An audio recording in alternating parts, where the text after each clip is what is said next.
नमस्कार, मी अनुपमा खानविलकर आणि झी 24 तासच्या या विशेष भागामध्ये आपल्या सगळ्यांचं स्वागत। खरं तर महाराष्ट्र लोकसेवा आयोगाच्या परीक्षा देणं, स्पर्धा परीक्षा देऊन सरकारी यंत्रणेमध्ये सहभागी व्हायचं हे अनेक लाखो तरुणांचं खरं तर लक्ष्य असतं आणि म्हणूनच ह्या परीक्षा देण्यासाठी हजारो विद्यार्थी दरवर्षी झटत असतात। सरकारी यंत्रणेमध्ये सहभागी कसं व्हायचं याच्यासाठी त्यांचा अटापिटा जीवाचा चाललेला असतो। पण परीक्षा देताना, स्पर्धा परीक्षा देताना बरेच खरं तर वेदनादायी हा सगळा प्रवास असतो।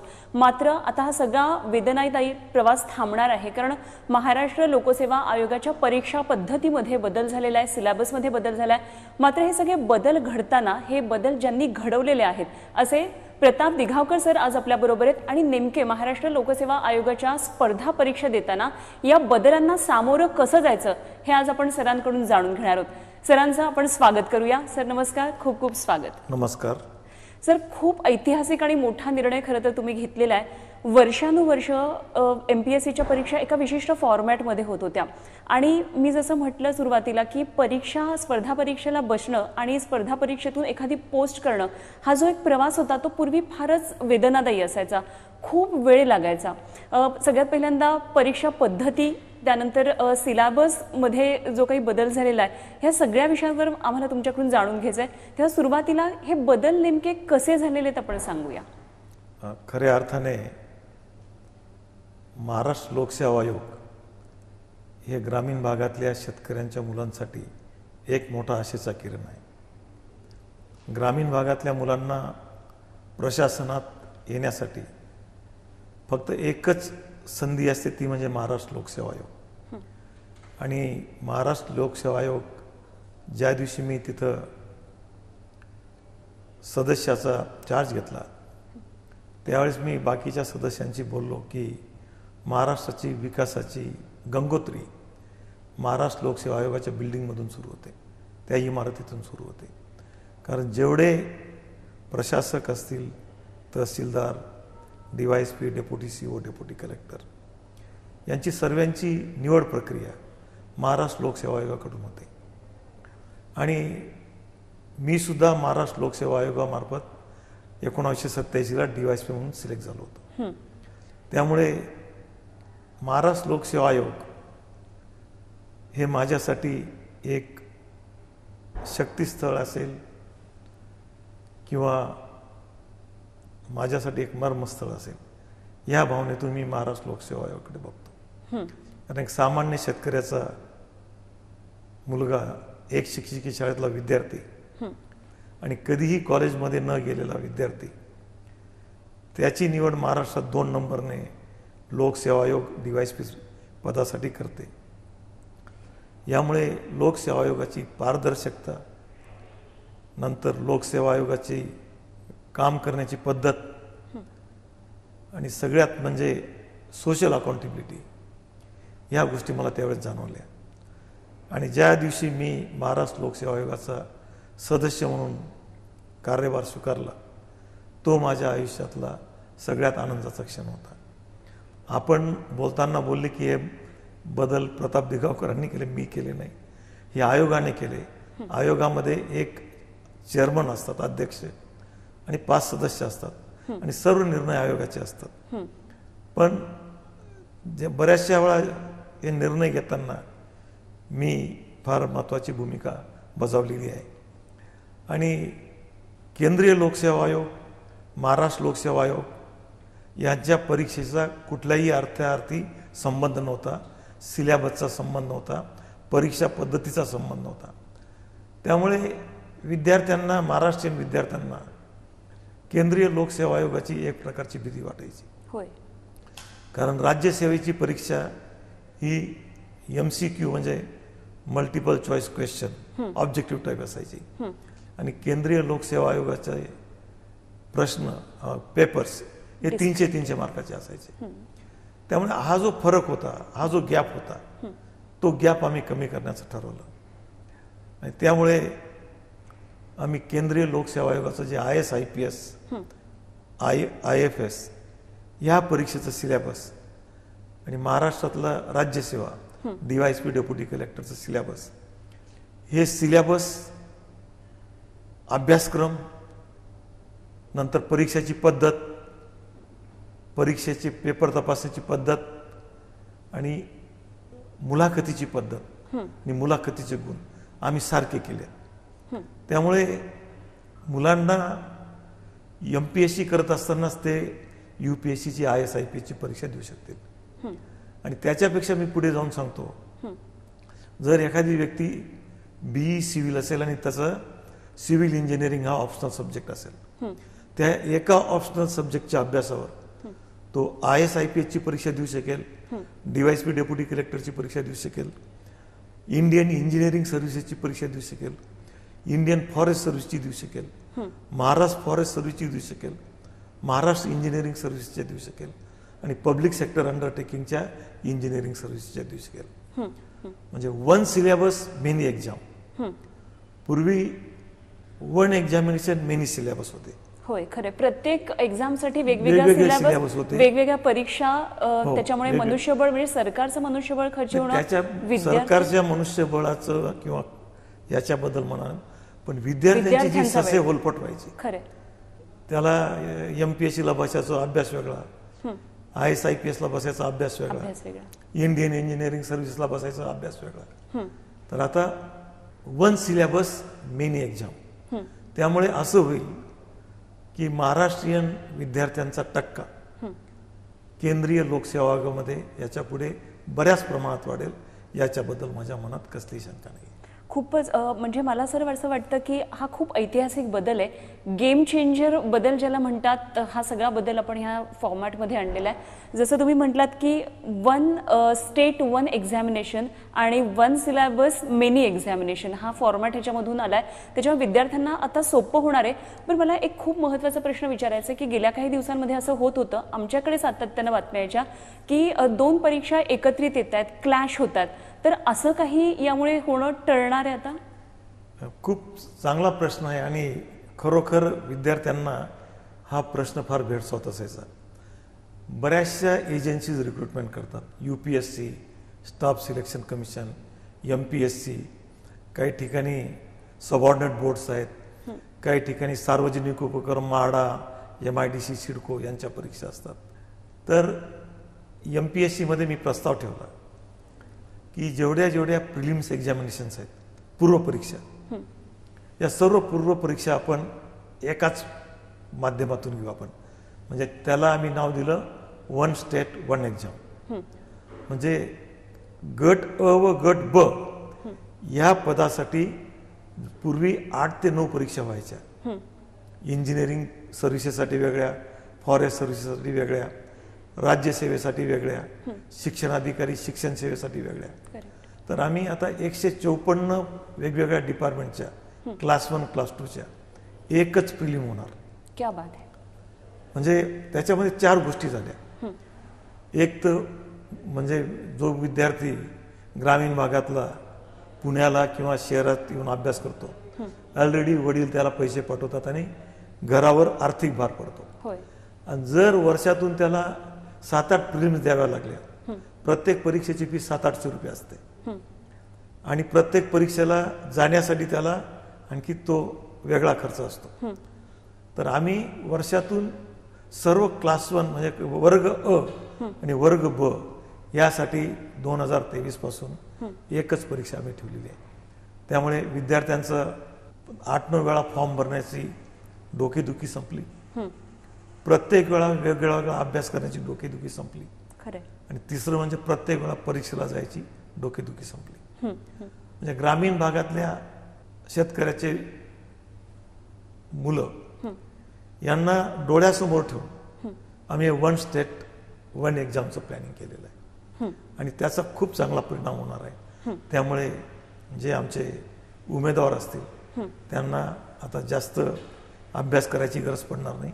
वर्षातून फक्त एकच परीक्षा द्यायच्या आणि ब गट आणि क गट जे PSI वगैरे असतील त्यांच्यासाठी दुसरी परीक्षा राहील. म्हणजे फक्त 2 परीक्षा त्यांना वर्षातून द्याव्या लागतात. ठीक. पण मग एक विद्यार्थी या दोन्ही परीक्षा अटेम्प्ट करू शकतो? देऊ शकतात. हो. बर. आणि मग ह्याचा सिलेबस पण सेम असणार आहे का? तो सिलेबस दोन्हीसाठी वर्ग गट अ आणि गट ब साठी एक वेगळी परीक्षा राहील आणि गट ब आणि गट क याच्यासाठी वेगळी राहील. बर. पण मग आता हे झालं पूर्व परीक्षेचं, त्याच्या पुढे सुद्धा फॉर्मॅटमध्ये काही बदल झालाय? हो, हां.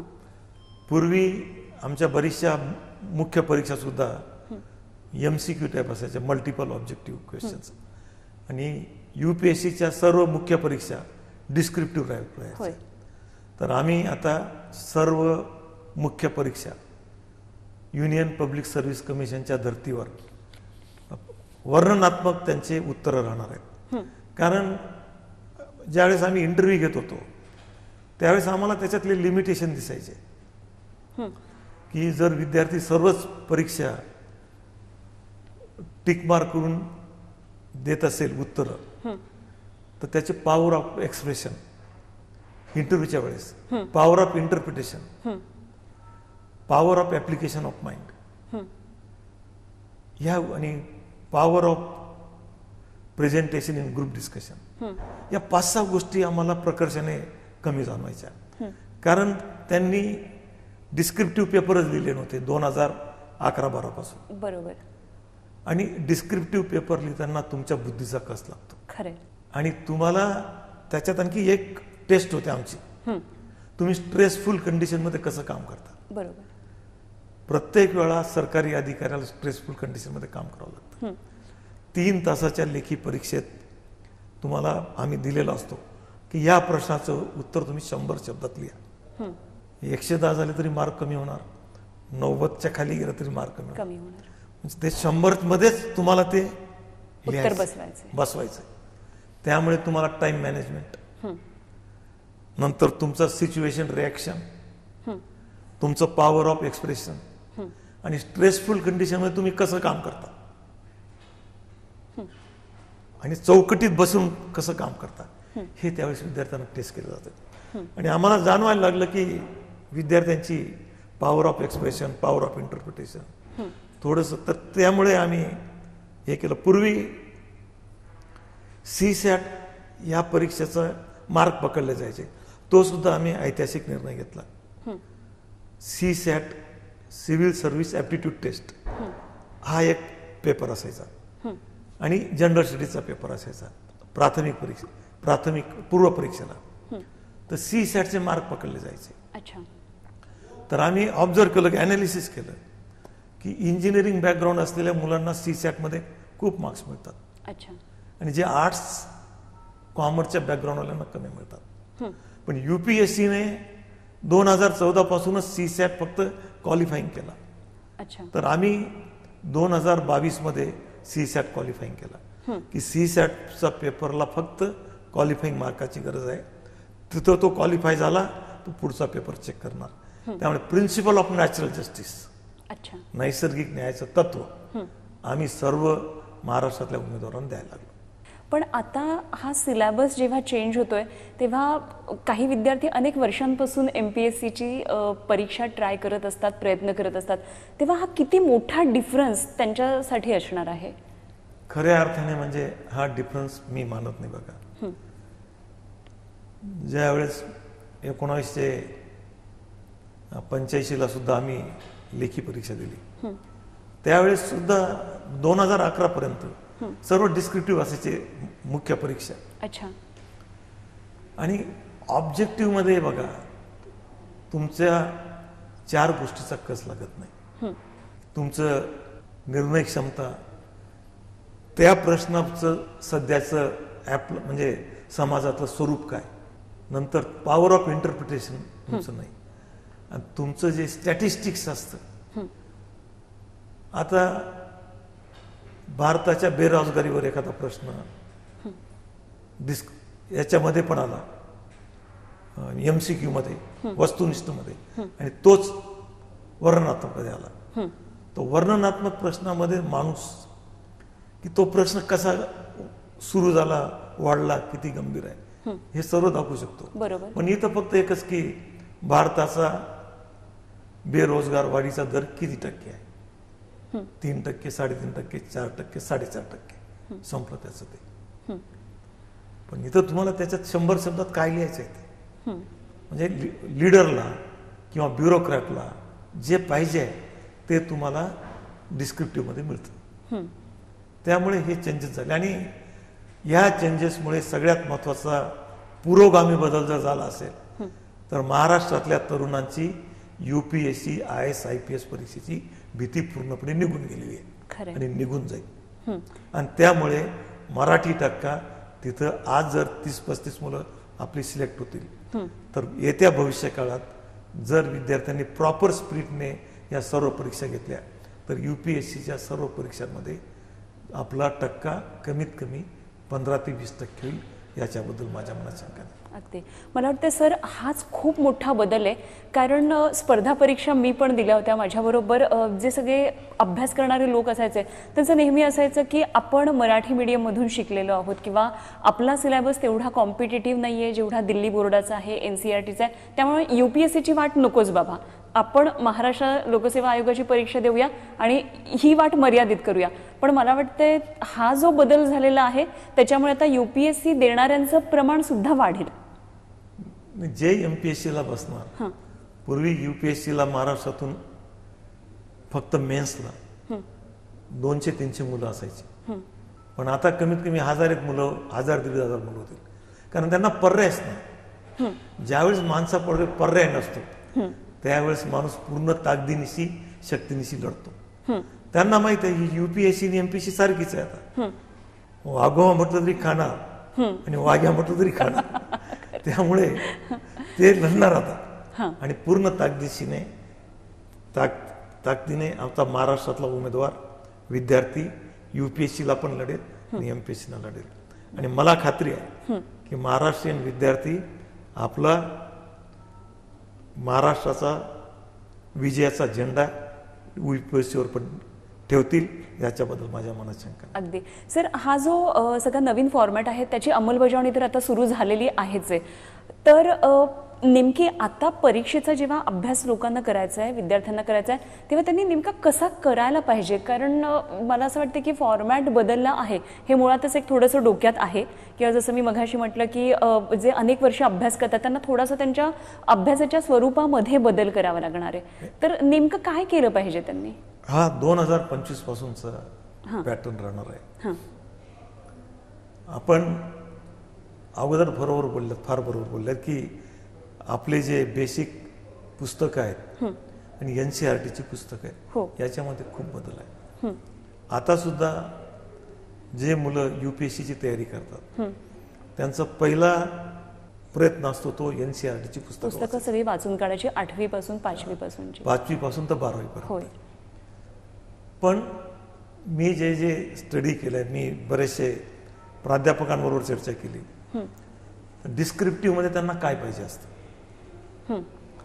डिस्क्रिप्टिव्ह मध्ये ते 4 गोष्टी बघतात तुमच्या, की तुम्ही तुमचं पहिला जो पॅराग्राफ असतो डिस्क्रिप्टिव्ह प्रश्नाचा, प्रिफेस, त्या प्रश्नाचं स्वरूप काय, नंतर दुसरं त्या प्रश्नाचं आजची परिस्थिती काय, तिसरं त्याचं स्टॅटिस्टिक्स काय, आणि चौथं त्या प्रश्नावर तुम्ही काय काय सरकार शासन काय काय करताय आणि आणखी काय केलं पाहिजे असं पॉझिटिव्ह दृष्टीने जर ते 6-7 पॅराग्राफ मध्ये उत्तर लिहिलं आणि आजच्या सद्यस्थितीमध्ये त्या प्रश्नाचं रिलेव्हन्स काय, मग तो कुठलाही प्रश्न राहू द्या. आता G20 वरचा प्रश्न असेल, G20ची सुरुवात कशी झाली, G20चं इव्हॅल्युएशन कसं झालं, आज स्वरूप काय, आज भारताची त्याच्यातली भूमिका काय, आणि G20चे जे ऑब्जेक्टिव्ह आहेत ते काय, आणि खरोखर G20ने काय काय ऑब्जेक्टिव्ह अचीव्ह केलेत ते तुमच्या उत्तरात आले पाहिजेत. आणि G20चे लिमिटेशन्स काय आहेत ते सुद्धा आलं पाहिजे. तुमचं उत्तर सर्वसमावेशक असलं पाहिजे आणि ते सुद्धा मोजक्या शब्दात असलं. म्हणजे ते सांगतात ना 100 शब्द, 100चे 90 चालेल किंवा 110 चालतील, पण तुमचा फापट पसारा झाला तुमचे मार्क कमी होतील. आणि कधी कधी 200 मार्काचा निबंध असतो, 200 पैकी काहींना 160 मिळतात, काहींना फक्त 40 मिळतात, असं पण होतं. तर डिस्क्रिप्टिव्ह मध्ये तुमची जी थिंकिंग प्रोसेस काय, थॉट प्रोसेस ती कंटिन्यू आहे का, त्याच्यामध्ये लिनिअरिटी आहे का, त्याच्यामध्ये क्लॅरिटी आहे का, ह्या सर्व गोष्टी बघितल्या जातात. ह्या बदललेल्या पद्धतीमध्ये आपण OTR नावाचा एक प्रकार आणतोय. मला वाटतं आपण तो सगळ्या विद्यार्थ्यांना सांगायलाच पाहिजे की नेमकं काय आपण यामध्ये करणार आहोत ते. तो OTR शब्द आहे, one time registration. One time registration. पूर्वी महाराष्ट्र लोकसेवा आयोगामध्ये प्रत्येक वेळा, आता समजा एखादा विद्यार्थ्याने PSIचा फॉर्म भरला, सर्व डॉक्युमेंट लोड करायचे, नंतर परत राज्यसेवेची जाहिरात आली, परत फॉर्म भरायचा, परत ते डॉक्युमेंट लोड करायचे. तर आम्ही तो विचार केला की हे प्रत्येक वेळा तुमच्या सर्व्हरवर सर्व माहिती आहे त्याची, हो, परत परत तुम्ही विद्यार्थ्याला का करतात? खरं. कारण खरे स्टेक होल्डर विद्यार्थी आहेत. आणि तुमची सिस्टीम, पब्लिक सर्व्हिस कमिशनची सिस्टीम ही स्टेक होल्डर फ्रेंडली असली पाहिजे. It shall not be commission friendly. कमिशनसाठी सुसह्य नाही असली पाहिजे, ती विद्यार्थ्यांसाठी सुसह्य असली पाहिजे. बरोबर. It must be student friendly, candidate friendly. मग त्यामुळे आम्ही ठरवलं की विद्यार्थ्यांचं डॉक्युमेंट तुमच्याकडे आहे, त्यामुळे तुम्ही त्याला एक वन टाइम त्याला OTP जनरेट करा, वन टाइम पासवर्ड. तो वन टाइम पासवर्ड दिला की पुढच्या वेळेस त्याने फॉर्म भरताना तो एज बार होईपर्यंत त्याचा तो OTP ठेवा त्याचा. आणि त्याने फक्त जी जाहिरात आली त्याच्यात त्याने OTP भरायचा आणि फी भरायची आणि काहीच करायचं नाही. म्हणजे ती प्रोसेस फक्त एका मिनिटात संपायला पाहिजे. नाही तर पूर्वी आमचे सर्व्हर डाऊन व्हायचे, डॉक्युमेंट भरायचे, एक दिवस विद्यार्थ्यांचं तिथं जायचं आणि शेवटच्या दिवशी खूप टेन्शन असायचं विद्यार्थ्यांचं. आणि शेवटच्या दिवशी बऱ्याचशा वेळा आमचे सर्व्हर डाऊन होतात. मला रात्री 12 वाजता एक आमच्या नातेवाईकांचा फोन आला. ते मला नाना म्हणतात गावाकडे. नाना, ते सिव्हिल इंजिनिअरिंग सर्व्हिसेसची परीक्षा आहे.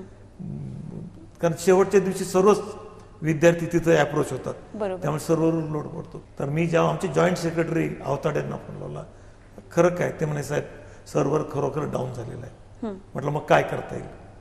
म्हटलं उद्या सकाळी चेअरमन अध्यक्ष साहेबांची बोला आणि आपण 8 दिवस मुलांना वाढवून देऊ. आणि आम्ही ताबडतोब निर्णय घेऊन टाकला. म्हणजे लोकसेवा आयोग जे आहे तो ऍक्सेसिबल सुद्धा असला पाहिजे लोकांना. तुमच्या काय अडचणी आहेत आम्हाला कळवा, आणि आम्ही त्यासाठी फुल फ्लेज एक कंट्रोल रूम सुद्धा आम्ही तयार करणार होतो की तुमच्या काय अडचणी आहेत सांगा आम्हाला. कारण 1 मिनिटाचं लेट किंवा 1 मिनिटाची त्याची अडचण त्याचं लाईफ बदलू शकते. एक सेकंद, एक मिनिट हे त्याच्या आयुष्याचं लाईफ चेंजर आहे, गेम चेंजर आहे. त्यामुळे जेवढी आमचा आयोग, जेवढं आमचं कमिशन कॅन्डिडेट फ्रेंडली होईल, कारण ते आमचे स्टेक होल्डर आहेत, तेवढी आमची इफिशियन्सी वाढेल. हे सर्व फीडबॅक मला मुलांकडनं मिळाले. प्रिलिमला काय त्रास असतो, मेनला काय त्रास असतो, फॉर्म भरताना काय त्रास असतो, सर्व्हर कसे डाऊन होतात. सर, तुम्हाला खरं सांगू का, स्पर्धा परीक्षा देताना एक माझी विद्यार्थी स्पर्धा परीक्षेची म्हणून किंवा जे आम्ही बातम्यांमध्ये वाचतो, ऐकतो, त्याच्यावर स्पर्धा परीक्षा देण्याची जी सुरुवात असते तिथपासून ते पोस्ट मिळवणं ही जी प्रक्रिया आहे ना, ती अत्यंत विलंब, त्याच्यामध्ये कुठली ट्रान्सपरन्सी नाही, अशा प्रकारच्या तक्रारी आम्ही पाहतो, बघितलेल्या सुद्धा आहेत. त्याच्यामुळे सिस्टीम सोपी होणं खूप गरजेचं होतं आणि मला वाटतंय हे खूपच मोठं ऐतिहासिक पाऊल आहे. जसं मी आत्ता म्हटलं की तुम्ही आता खूप छान ही माहिती दिलीत की हा नेमका वन टाईम रजिस्ट्रेशन कसं असणार आहे, एकतर मुलांचा वेळ वाचणार आहे आणि मुळात यंत्रणा ह्याच्यामध्ये टेक्नॉलॉजी वापरत असल्यामुळे मला वाटतंय पारदर्शीपणा पण येतोय. आणि म्हणूनच आता ज्या पोलिसांच्या परीक्षा होतात त्याच्यामध्ये चिप लावणं किंवा त्याच्यामध्ये कुठल्याही मनुष्याचा हस्तक्षेप नसणं अशी सुद्धा सिस्टीम आता इंट्रोड्यूस झाली. महाराष्ट्र पब्लिक सर्व्हिस कमिशन हे पहिलं पब्लिक सर्व्हिस कमिशन आहे भारतातलं की ते मुलांना आन्सर की देतं.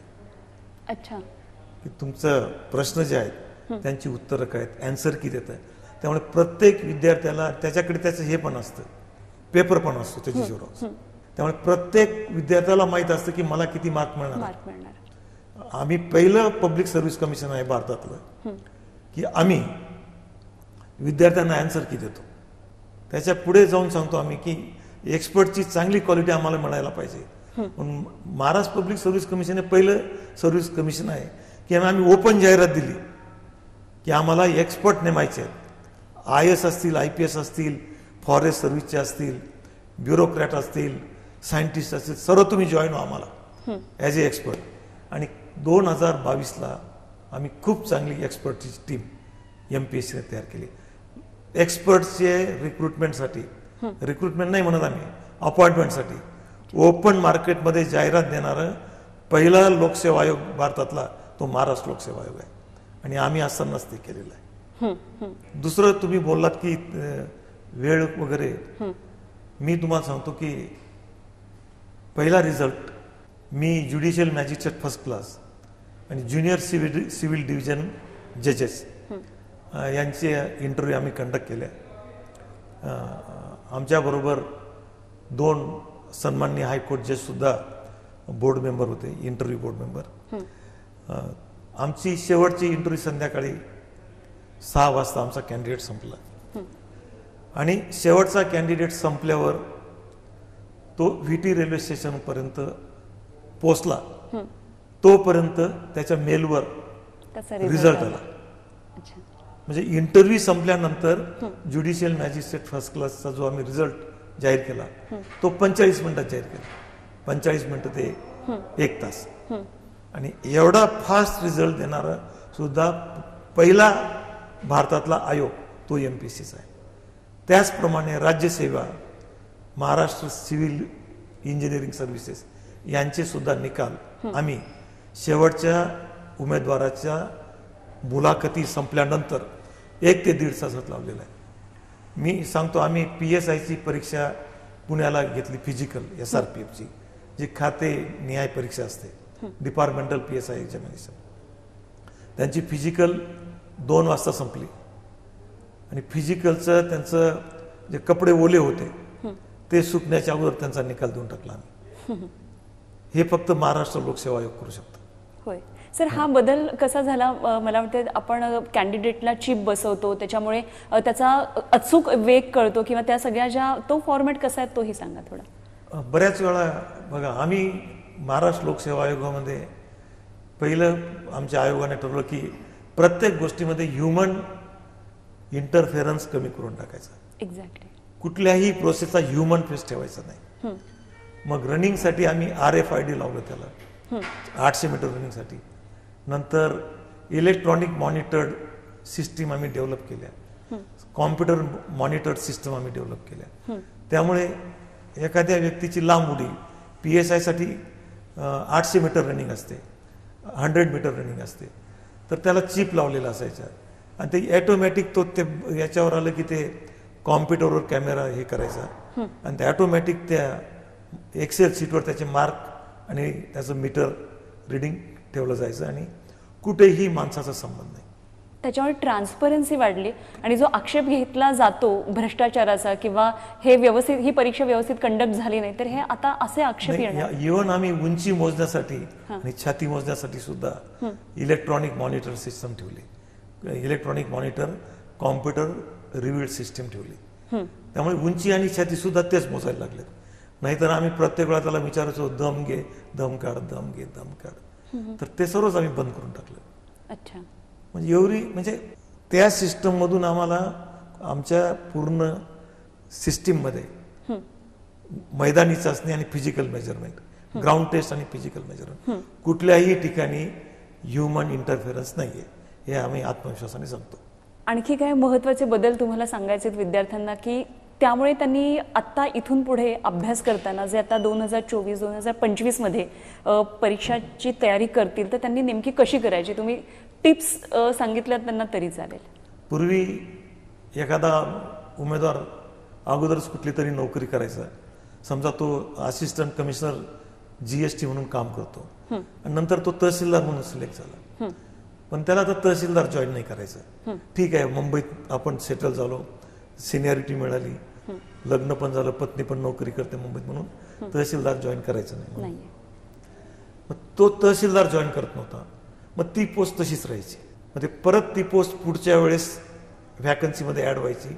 परत prelim, main, oral, medical, police verification. एक MPSCची पोस्ट व्हॅकंट झाल्यापासून जॉईन होईपर्यंत 3 वर्ष लागतात.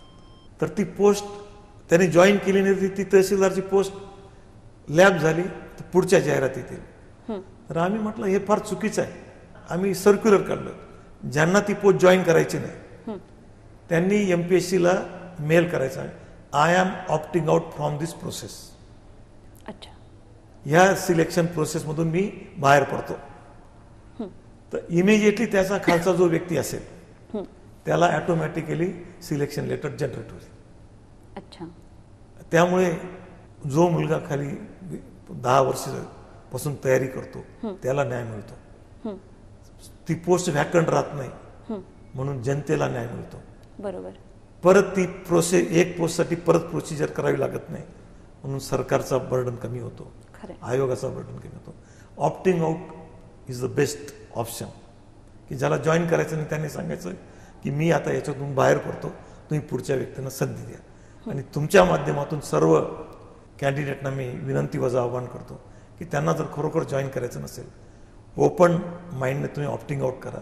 तुमचा जो बंधू आहे त्याला ताबडतोब संधी उपलब्ध होईल. कारण मी बघितले आहेत लोक 15-15 वर्ष लोकसेवा आयोगाच्या परीक्षेची तयारी करतात, दिवसा वॉचमनचं काम करतात, रात्री अभ्यास करतात आणि दुसऱ्या दिवशी इंटरव्ह्यूला येतात. अशी सुद्धा परिस्थिती मी पुण्यात काही विद्यार्थ्यांची बघितलेली आहे. त्यामुळे जेवढ्या व्यक्तींना स्पोर्ट्समनशिपने ऑप्टिंग आउट करायचं असेल ते ऑप्टिंग आउट करा.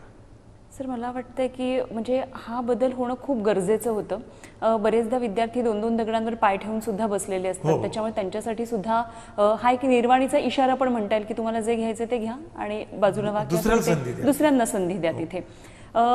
हा सिस्टीममध्ये बदल करत असताना सर मला खरं तर तुमच्याबद्दल जाणून घ्यायचं आहे. पोलीस सर्व्हिसपासून म्हणजे तुम्ही DYSP पासून ह्या सगळ्या पोस्ट बघत आहात, महानिरीक्षकपदी सुद्धा आपण होतात. तर ह्या सगळ्या तुमच्या ह्या प्रवासामध्ये तुम्ही खूप महत्त्वाचे निर्णय घेतलेत. तर आम्हाला त्या निर्णयांविषयी, महत्त्वाच्या निर्णयांविषयी तुमच्याकडून जाणून घ्यायचं आहे. म्हणजे हा बदल करण्यामध्ये तुमची खूप महत्त्वाची मोठी भूमिका होती. महाराष्ट्र लोकसेवा आयोगाच्या सदस्यामध्ये तुम्ही आलात आणि एवढा मोठा बदल केलात. एक आशादायी चित्र खरं तर तुम्ही MPSCच्या विद्यार्थ्यांमध्ये आता तयार केलं आहे की जेणेकरून परीक्षा सोपी होतीये, जरी ती स्पर्धा परीक्षा असली तरी. तेव्हा काय तुम्ही घेतलेले महत्त्वाचे निर्णय होते? आज मी अभिमानाने सांगतो की 1 स्टेट 1 एक्झाम असणारं महाराष्ट्र पहिलं राज्य. नंतर ऑप्टिंग आउटचा ऑप्शन ठेवणारं महाराष्ट्र पहिलं राज्य आहे. तिसरं म्हणजे इंटरव्ह्यू संपल्यावर, शेवटच्या उमेदवाराची इंटरव्ह्यू संपल्यावर 1 ते 1.5 तासात निकाल. पण कोर्टात वगैरे मॅटर पेंडिंग असेल तर आम्ही लावत नाही. पण कोर्टात वगैरे मॅटर पेंडिंग नसेल तर इंटरव्ह्यू झाल्यावर, म्हणजे मी असेपर्यंत, आम्ही असेपर्यंत इंटरव्ह्यू संपल्यावर 1 ते 1.5 तासात आम्ही निकाल लावून टाकायचो. ते करणारं सुद्धा महाराष्ट्र पहिलं राज्य. तुम्ही म्हणत असाल की दिगावकर तुम्हाला MPSC बद्दल एवढं हे काय, त्याच्यात एक फार महत्त्वाचं कारण आहे, मी तुम्हाला सांगतो. मी नितानं हे छोटं गाव आहे, बागलाण तालुक्यात, नाशिक जिल्ह्यात. 1600-1700 वस्तीचं गाव आहे. एक शिक्षकी शाळा होती तिथं आणि मी शेतकरी होतो, शेतकरी कुटुंबातला आहे. आणि 4थी पासून खेड्यातले मुलं शनिवार रविवारी आई वडिलांबरोबर शेतात जातात, दुसरीचे पण मुलं शेतात जातात. तर एक दिवशी ST महामंडळाची लाल गाडी म्हणतो आम्ही त्यांना, ST दिसली मला. आणि मी, माझी आई वारकरी संप्रदायाची होती. मी आईला विचारलं की आई ही गाडी कोणाची आहे? ते आई हुशार नाही, खेड्यातले लोक मोगममध्ये सांगून टाकतात सरकारची गाडी आहे. तसंच एक दिवशी आमच्या गावाजवळ ओझर, नाशिक ओझर, तिथं विमानाचा कारखाना आहे. ते मी विमानं उडायची. एक दिवशी आईला विचारलं की आई हे विमान कोणाचं आहे? तर आईने सांगितलं की हे पण सरकारचंच आहे. तर आमच्या वर्गात दुसरीला आमची शिक्षिकेने विचारलं, भामरेबाई होत्या त्यांचं नाव, की त्यांनी विचारलं की कोणाला काय काय व्हायचं ते सांगा. तर काहींनी सांगितलं फौजदार होणार, कोणी शिक्षक, कोणी डॉक्टर, कोणी इंजिनियर. त्यावेळेस मी बोललो की मला सरकार व्हायचं. आणि ते सर्व असले पण तेव्हापासून एक मनात उर्मी होती. मी 12वी पर्यंत खूप हुशार विद्यार्थी होतो. 12वीला पण केंद्रात दुसरा आलो होतो, 11वीला पण तालुक्यात दुसरा आलो. आणि 11वीला मराठा बोर्डिंगला शिकलो आणि 12वीला मग मालेगावला गेलो. खेड्यातले 3-4 मुलं घेऊन खोली घेतली, खोलीत हाताने स्वयंपाक करायचे आणि अभ्यास करायचा. त्यावेळेस 85% मार्क मला मिळाले फिजिक्स केमिस्ट्री बायोलॉजीला, आणि 85 पॉईंट मला वाटतं 66 80.5 वर MBBSचं BJ मेडिकलचं ॲडमिशन क्लोज झालं. अच्छा. कच्च्या 2 मार्कांवरून. तर काय करायचं, मग मी खूप डिप्रेशन येऊन गेलो होतं. मग मी शेतकरी झालो, गावी शेतीत काम करायला लागलो. ट्रॅक्टर चालवणं, ऊसाला पाणी देणं, कपाशीवर फवारा मारणं. पण टाइम्स ऑफ इंडिया वाचायचो मी त्यावेळेस. शेतात राहणं, काम करणं. एक दिवशी वडिलांची असंच शाब्दिक मतभेद म्हणजे भांडण झालं, उन्हाळी भुईमूग कसा पेरायचा याच्यावर. मग त्या दिवसापासून मी ठरवलं की आता शेती नाही करायची. टाइम्स ऑफ इंडियामध्ये उस्मानिया विद्यापीठाची हैदराबादची जाहिरात आली होती की मुक्त विद्यापीठात 12वी नंतर तुमचा 2 वर्षाचा गॅप असेल तर तुम्ही मुक्त विद्यापीठाचे सर्व पेपर देऊ शकतात. आईकडनं 350 रुपये घेतले. आईकडे 300 होते. शेजारी आमची चुलती होती, तिच्याकडनं 50 घेतलेत उसनवार. 350 रुपये घेऊन उस्मानियाचा फॉर्म भरला, BA हैदराबादचा, हैदराबाद युनिव्हर्सिटीचा. हैदराबादचा BA झालो. म्हणजे ते पण परीक्षा द्यायला गेलो, ते पण आईकडनं पैसे घेतले. धर्मशाळेत थांबून हैदराबादला पेपर देऊन BA झालो. 12वी ते IG माझा खर्च फक्त 1200 रुपये, नंबर 1. आणि 12वी पासून DYSP पर्यंत वडिलांपासून मी 1 पैसा घेतला नाही. महाराष्ट्र लोकसेवा आयोगाचे माझ्यावर एवढे उपकार आहेत. तिथं माझं तीर्थक्षेत्र आहे, तीर्थक्षेत्र आहे ते माझ्यासाठी. देवस्थान आहे, प्रेरणास्थान आहे. त्यामुळे पहिल्या दिवसापासून MPSC बद्दल खूप आकर्षण राहिलं आणि ते माझ्यासाठी तीर्थक्षेत्र आहे. 12वी नंतर PSIची परीक्षा दिली, महाराष्ट्रात 13वा आलो. आणि PSIची ट्रेनिंग घेत असताना मला समजलं की DYSPची पण परीक्षा असते. DYSPचं सिलेबस आणलं, गावाच्या ग्रामपंचायतमध्ये गेलो. हॅडीज नावाचे ग्रामसेवक होते. 3-4 वर्षाची लोकराज्याची रद्दी घेऊन आलो. की लोकराज्यामध्ये सर्व महाराष्ट्र राज्याचे प्रोजेक्ट असतात.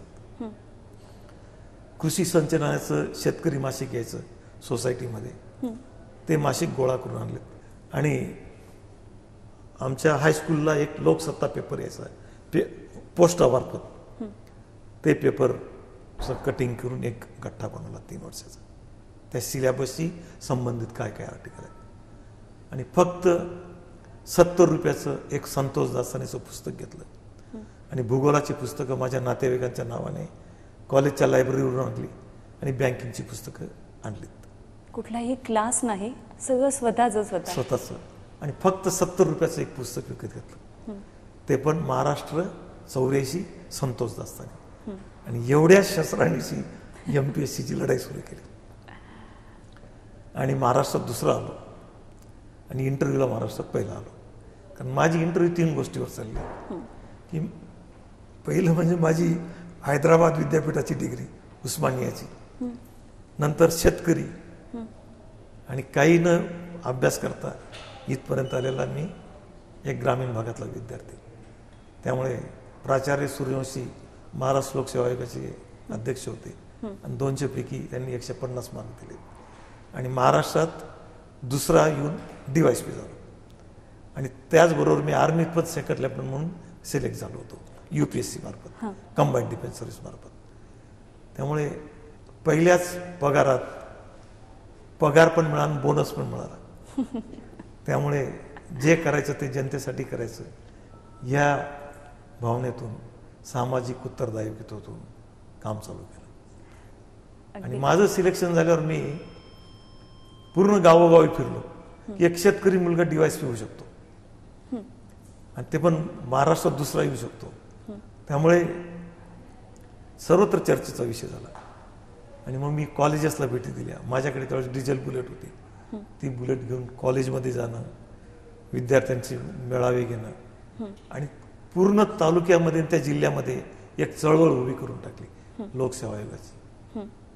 त्यांना सांगितलं जर एक शेतकरी माणूस होऊ शकतो तुम्ही तर माझ्यापेक्षा चांगले आहात. आणि त्यामुळे आज माझ्या तालुक्यात लोकसेवा आयोगाचा नाही, मग मीनवाईल मी मुंबईत DCP असताना स्वर्गीय लता मंगेशकर भारतरत्न त्यावेळेस राज्यसभा खासदार होते, त्यांच्या फंडातून 20 लाख, मित्रांच्या मदतीने आणखी 20-21 लाख जमून उत्तर महाराष्ट्रातलं सगळ्यात मोठं स्पर्धा परीक्षा केंद्र मी सुरू केलं. आणि त्या स्पर्धा परीक्षा केंद्राचं उद्घाटन करण्याला स्वर्गीय R. पाटील आले होते, तत्कालीन उपमुख्यमंत्री. सर, एखाद्या रील हिरोपेक्षा सुद्धा खूप म्हणजे हा प्रेरणादायी तुमचा प्रवास आहे. एका सामान्य शेतकऱ्याचा मुलगा एवढ्या मोठ्या पोस्टवर जातो आणि फक्त एवढाच नाही सर, म्हणजे तुमचा प्रवास खूप प्रेरणादायी आहेच आहे, पण त्याच्याही पुढे जाऊन करिअरमध्ये तुम्ही खूप महत्त्वाची कामगिरी अशी केलीत की तुम्ही ना लोकांशी थेट संपर्कात होतात. तुम्ही तुमचा थेट नंबरच देऊन टाकायचात लोकांना. जेव्हा तुम्ही पोलीस उपायुक्त किंवा मोठमोठ्या सर्वच पोस्टवर होता तेव्हा लोकांना थेट ॲक्सेस असायचा तुमच्याबरोबर. नाही, कॉलेजमध्ये न गेल्यामुळे माझ्या मनातला विद्यार्थी त्याच वेळेस मरून गेला होता. पण मी ठरवलं की माझ्यातल्या विद्यार्थ्याला मरू द्यायचं नाही. त्यामुळे मी दरवर्षी परीक्षा देत राहिलो. 34 वर्ष मी MPhil केलं, 3 विषयात MBA केलं. आत्तासुद्धा मी MPSCत असताना इंडियन इन्स्टिट्यूट ऑफ मॅनेजमेंट लखनौमधून MBA केलं. नंतर 3 PhD केल्या, 2 डिलीट माझ्या नावाने आहेत. मी LLB केलं, LLM केलं, डिप्लोमा इन सायबर लॉ केला, डिप्लोमा इन एन्व्हायरमेंटल लॉ केला, MBA मार्केटिंग केलं, MBA HRD केलं, MBA फायनान्स केलं, MBA स्ट्रॅटेजिक मॅनेजमेंट केलं, PhD रुरल डेव्हलपमेंटमधली केली, ऑनररी डॉक्टरेट मला लोकल सेल्फ पब्लिक ॲडमिनिस्ट्रेशनमधली आहे, ऑनररी PhD मला एन्व्हायरमेंट सायन्समधली आहे, पोल्युशन कंट्रोलमध्ये केलं. नंतर मला वनश्री मिळालेला आहे. नंतर इंदिरा प्रियदर्शनी वृक्षमित्र मिळालेला आहे. नंतर मी अमेरिकेत कमांडो कोर्स केला, अमेरिकेत रेंजर्स कोर्स केला. 3.5 महिने मी इस्रायलला जाऊन अँटी टेररिझम, नार्को टेररिझमचा माशाव कोर्स केला.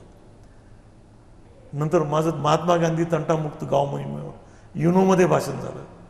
नंतर वर्ल्ड बँकेत माझं भाषण झालं.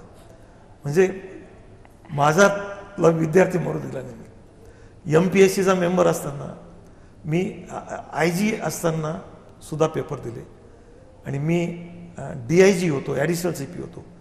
त्यावेळेस मी लॉचे पेपर 40-45 डिग्रीमध्ये फॅन नसलेल्या वर्गामध्ये दिलेले. त्यामुळे मनुष्याने आयुष्यभर विद्यार्थी असला पाहिजे. आणि त्यामुळे माणसाचं कधी कधी जो भ्रम म्हणजे स्मृतिभ्रश होत असतो तो होत नाही. आता सुद्धा मी डिप्लोमा इन एन्व्हायरमेंट लॉ करतोय. सर, खरं तर ना कौतुक करण्यासाठी आम्ही खूप लहान आहोत, पण तुमचा म्हणजे प्रवास हा शब्दामध्ये व्यक्त होण्यासारखाच नाही आहे. त्याला काही शब्दच नाही आहे. म्हणजे ज्याला ओरिजिनॅलिटी म्हणतात, तुम्ही त्या ओरिजिनल त्या सत्य गोष्टींपासून तुमची नाळच तुटून नाही दिली. मघाशी मी तुम्हाला म्हटलं की तुम्ही जेव्हा सर्व्हिसेसमध्ये होतात तुम्ही म्हणजे बाकीचे ऑफिसर्सकडे तो एक ऑफिसरपणाचा नेहमी ऑरा असतो.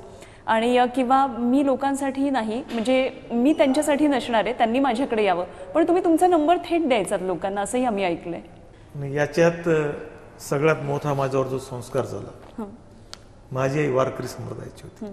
वारकरी संप्रदायाची शिकवण खूप मोठी आहे बघा. जगामध्ये जर सगळ्यात मोठी शिकवण कुठला संप्रदाय देत असेल तर वारकरी संप्रदाय. मी तुम्हाला उदाहरण देतो. मी पुन्हा SP होतो. मी 2 वेळा आषाढी एकादशीच्या ज्या तुकोबाची वारी आणि तुकोबाची पालखी आणि ज्ञानोबाची पालखी बघितली. आणि प्रत्येक पालखीमध्ये जवळपास 4 ते 5 लाख लोक असतात.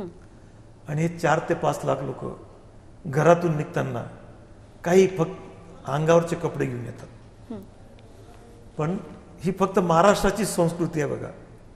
रस्त्यावर लोक त्यांची जेवणाची व्यवस्था करतात. रस्त्यावर झोपतात सर्व लोक, शेतात झोपतात.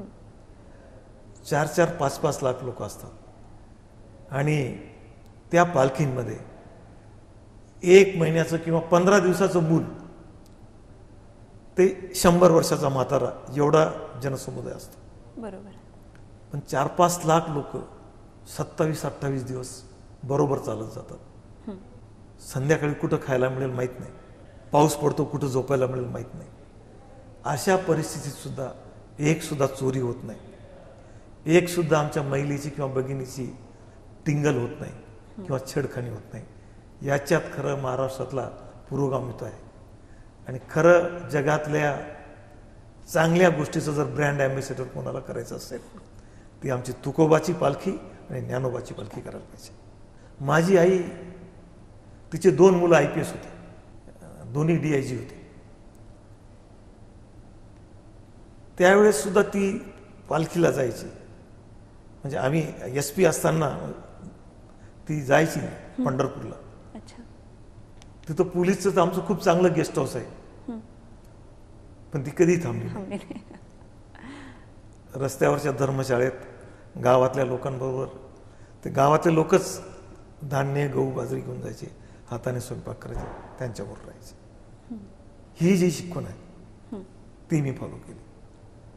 मी माझ्या नोकरीच्या ज्या दिवशी सर्व्हिसला लागलो त्या दिवशी छत्रपती शिवाजी महाराजांचा 4x6चा फोटो आणि फ्रेम घेतली 50 रुपयात. नोकरीचा पहिला दिवस तर शेवटचा दिवस खुर्चीच्या पाठीमागे 3x5चा शिवाजी महाराजांचा फोटो लावणारा भारतातला पहिला आणि शेवटचा IAS-IPS आहे. 34 वर्ष तो फोटो त्याच ठिकाणी माझ्या खुर्चीच्या पाठीमागे.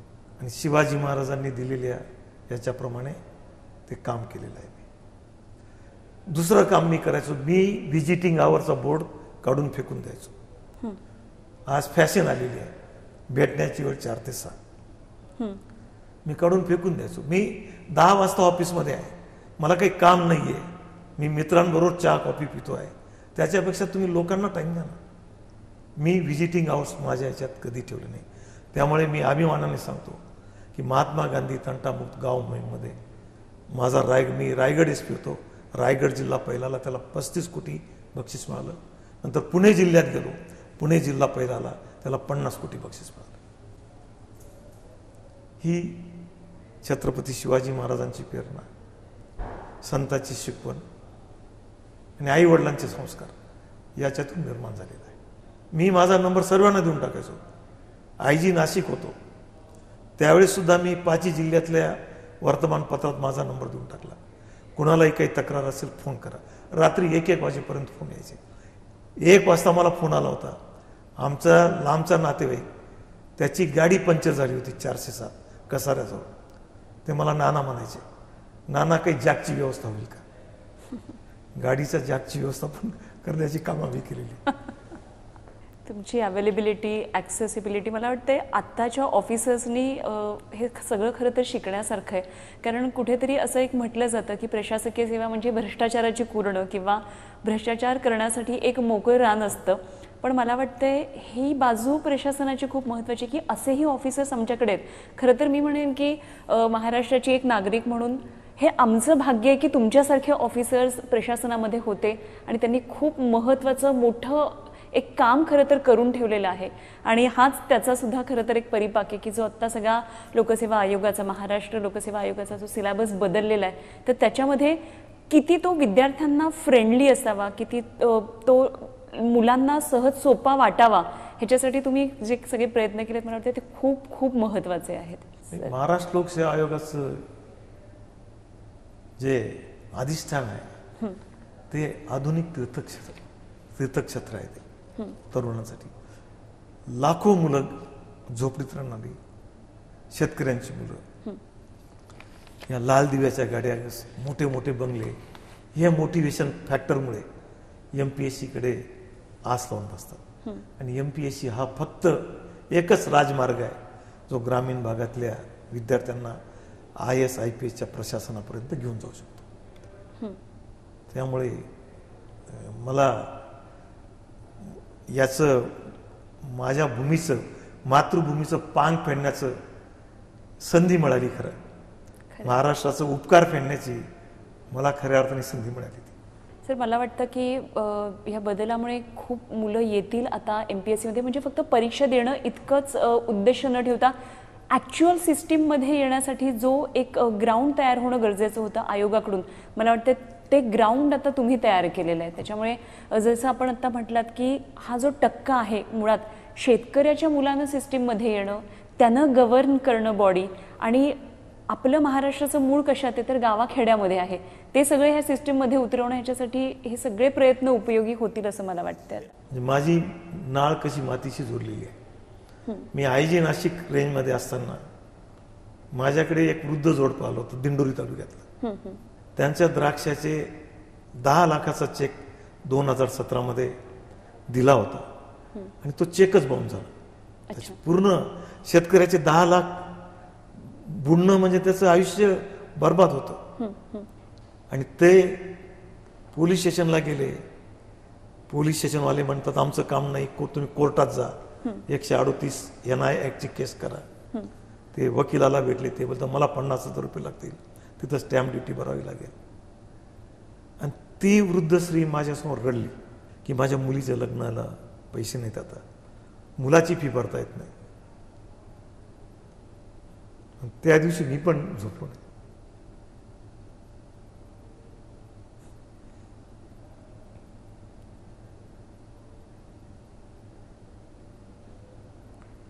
कारण त्यांच्या घामाचा कष्टाचा पैसा कुणी आपण देऊ शकत नाही परत. तर आयजी आणि जे रस्त्यावर बहुरूपी असतात त्यांच्यात काय फरक आहे. आणि दुसऱ्या दिवशी मी आदेश काढला लेखी की जेवढ्या जेवढ्या शेतकऱ्यांचे पैसे बुडले असतील गुन्हे दाखल करा व्यापाऱ्यांविरुद्ध आणि पैसे जमा करा. लक्ष्मीपूजनाच्या दिवशी मी 13 व्यापारी जेलमध्ये टाकले की ज्यांनी शेतकऱ्यांचं आयुष्य बर्बाद केलंय, त्यांची दिवाळी जेलमध्ये. आणि सांगायला आनंद वाटतो 52 कोटी रुपये शेतकऱ्यांचे मी वसूल करून दिले घरपोच. आमची सिस्टीम चुकीची आहे. ज्या व्यापाऱ्याच्या अकाउंटवर 1 पैसा नाही तो 25 लाखाचा चेक देतो आणि आम्ही म्हणतो, आमचा PSI PI म्हणतो हे दिवाणी मॅटर आहे. मी म्हटले दिवाणी मॅटर कसं काय, हे फौजदारी गुन्हा दाखल करा तुम्ही. असे गुन्हे दाखल केलेत आणि 52 कोटी रुपये शेतकऱ्यांचे घरपोच आम्ही पाठवले. शेतकऱ्यांना 52 पैसे सुद्धा खर्च आला नाही हे पैसे मिळवण्यासाठी. मी आता तुम्हाला हेच विचारणार होते की सिस्टीममध्ये राहून तुम्ही खूप काम केलं आणि सिस्टीम बाहेर राहून सुद्धा त्याच्याहून जास्त काम करताय, कारण तुमच्यासारखे ऑफिसर तयार होणं खूप गरजेचं आहे महाराष्ट्रासाठी. दुर्दैव काय, शेतकऱ्यांचीच मुलं बरेचसे अधिकारी असतात, पण खुर्चीवर बसल्यावर 95% अधिकारी विसरून जातात की त्यांचे आई वडील शेतकरी आहेत किंवा त्यांचे नातेवाईक शेतकरी आहेत. हे सामाजिक उत्तरदायित्व, सामाजिक बांधिलकी ही संपून जाते. त्यामुळे प्रत्येक येणाऱ्या सरकारी अधिकाऱ्यांच्या हातात शिवाजी महाराजांचं जे आज्ञापत्र आहे ते दिलं पाहिजे. शिवाजी महाराजांनी सांगितलं होतं की शेतकऱ्यांच्या देठाला, भाजीच्या देठाला जरी हात लावाल तरी याद राखा. तसं प्रशासन आज पाहिजे आपल्याला. ज्यावेळेस शिवाजी महाराजांच्या सैन्याच्या सवाऱ्या जायच्या आणि रस्त्याकडेची शेतकऱ्यांची पिकांची नुकसान भरपाई व्हायची, दिवस मावळण्याच्या अगोदर शेतकऱ्यांना ती नुकसान भरपाई त्यांच्या घरपोच जायची. आम्हाला शिवराज्याची गरज आहे. आज छत्रपती शिवाजी महाराजांच्या स्वप्नातलं स्वराज्य जर आम्ही केलं आणि त्यांच्या प्रकारे न्याय व्यवस्था जर आम्ही राबवली तर भारत महासत्ता होऊ शकतो. आज कोण म्हणतं, कोणामध्ये नैतिक दारिष्ट्य आहे की शेतकऱ्यांच्या भाजीच्या देठाला हात लावू नका. शेतकऱ्यांचे करोडो पैसे 15 वर्षापासून डुबवले गेले होते, कुणी एकही गुन्हा दाखल केला नव्हता. आणि गेल्या 10 वर्षातले जेवढे पैसे बुडाले तेवढे पैसे मी काढून दिले, कारण मी ते भोगलेलं आहे. रात्री लाईट आलं तर रात्री उठून विजेचं बटन दाबायला, मोटारीचं बटन दाबायला मी गेलेलो आहे. शेतकऱ्याचं खरं दुःख तुम्हाला माहिती. माझ्या आईने शेतात निंदणी केलेली आहे, बाजरी कापलेली आहे, त्यामुळे मला त्यांचं दुःख माहित आहे.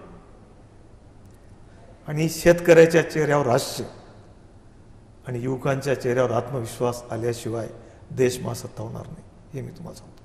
खूप मोलाचं बोललात सर तुम्ही, खूप मोलाचं बोललात. आज आपल्याला हे करावं लागणार आहे. छान वाटतंय सर की हे सगळं करताना म्हणजे हे सगळं कार्य तुमच्या हातून घडतंय आणि ही प्रेरणादायी तुमची सगळी स्टोरी मला वाटतं की प्रत्येक ऑफिसर जो होतोय त्यांनी हे बघायलाच पाहिजे.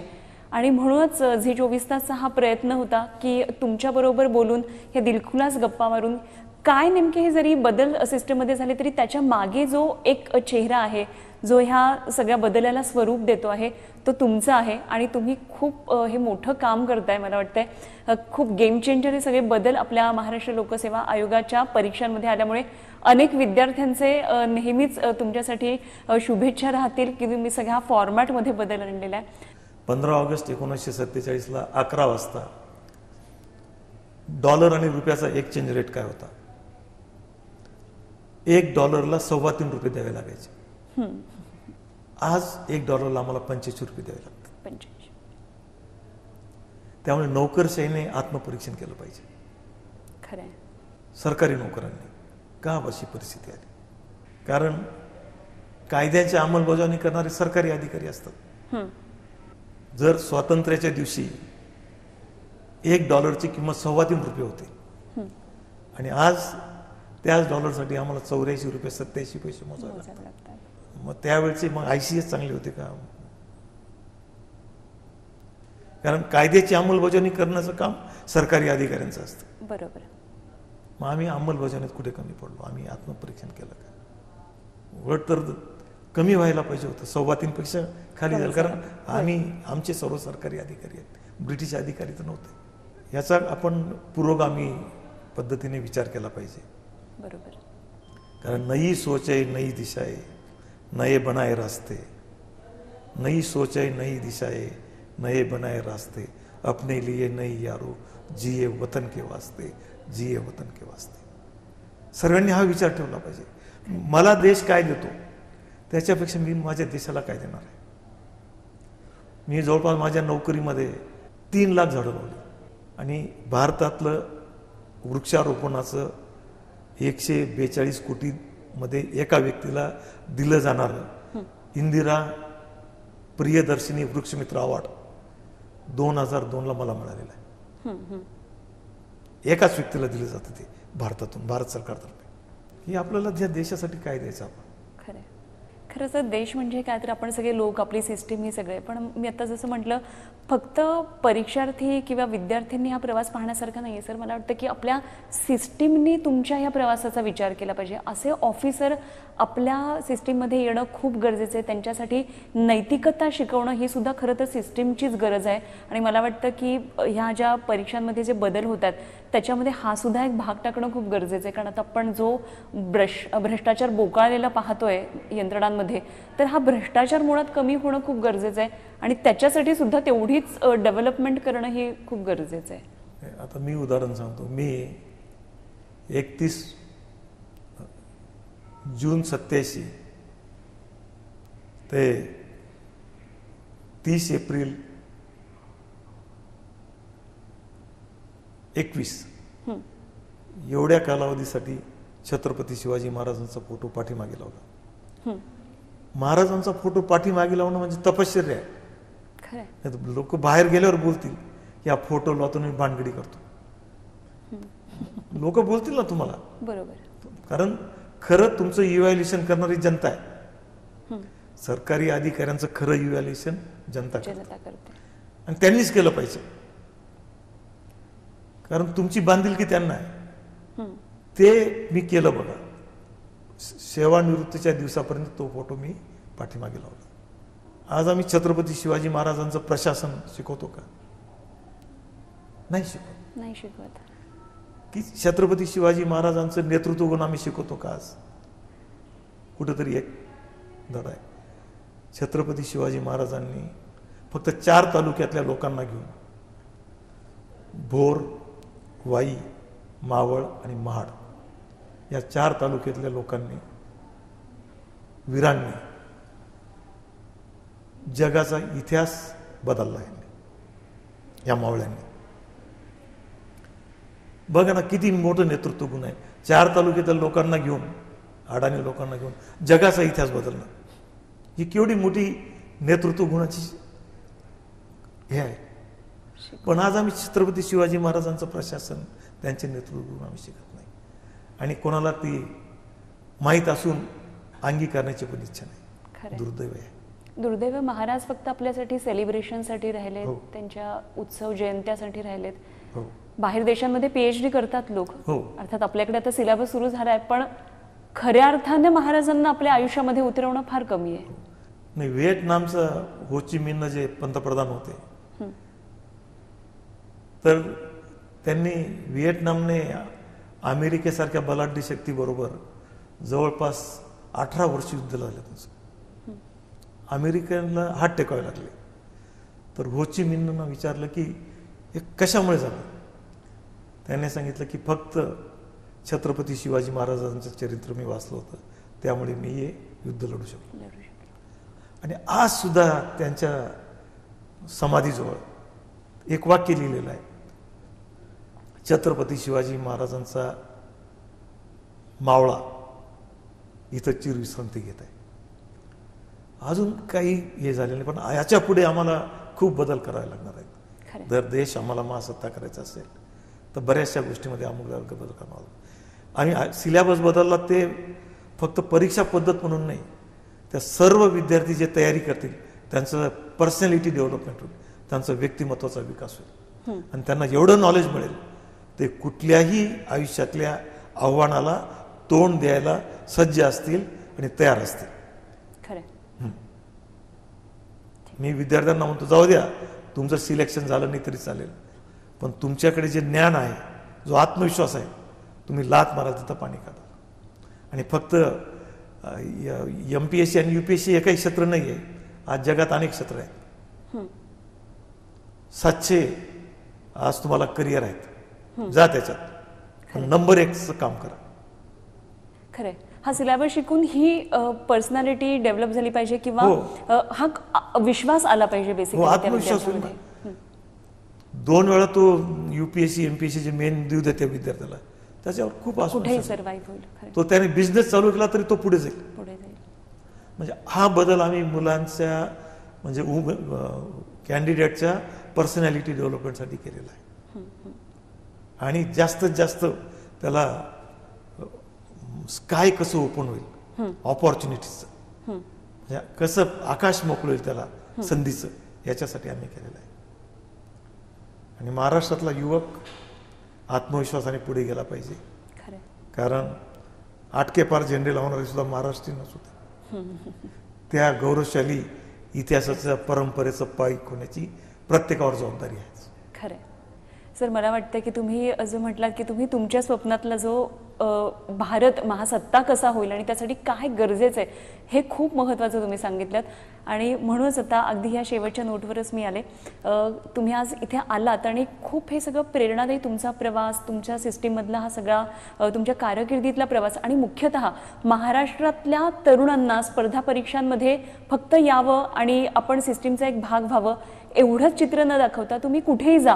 पण आज जर ह्या सिलेबसमध्ये तुम्ही आलात, हा सिलेबस जर तुम्ही शिकलात, तर पुढे तुम्ही कुठेही सर्वाईव्ह होऊ शकता. हा जो विश्वास देण्यासाठी हा जो बदल केलेला आहे तो खूप महत्त्वाचा ठरणार आहे. तर तुम्ही आज आलात आणि खूप छान आमच्याबरोबर हा सगळा संवाद साधला, दिलखुलास गप्पा व्हायलात, त्याबद्दल मनापासून आभार. नमस्कार. जय हिंद.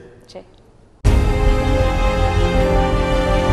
विकासाचा ध्यास म्हणजे